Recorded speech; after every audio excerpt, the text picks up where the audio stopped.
C'est un des parcs publics les plus populaires et les mieux entretenus de la ville.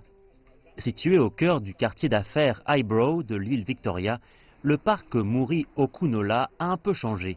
Des œuvres d'art ont été disposées le long de ses clôtures. Ces œuvres d'art sont celles de jeunes artistes en devenir qui n'ont pas leur propre galerie d'art pour exposer leurs œuvres.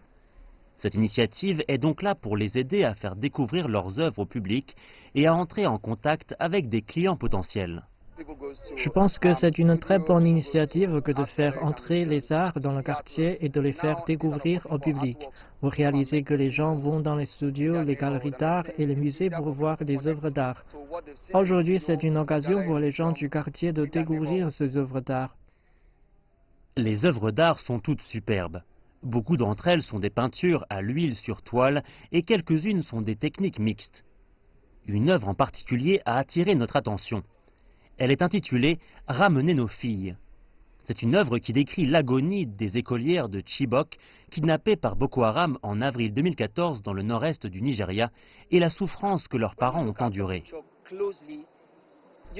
Quand vous vous penchez sur cette image, vous pouvez voir deux choses. Vous voyez un petit enfant qui a été enlevé par Boko Haram et vous voyez aussi une vieille femme qui fait penser à quel point cette expérience a dû être douloureuse pour elle, qui pensait à son enfant exposé au sexe, à la malnutrition et autres. Les symboles derrière l'œuvre parlent de corruption, de terrorisme et d'instabilité.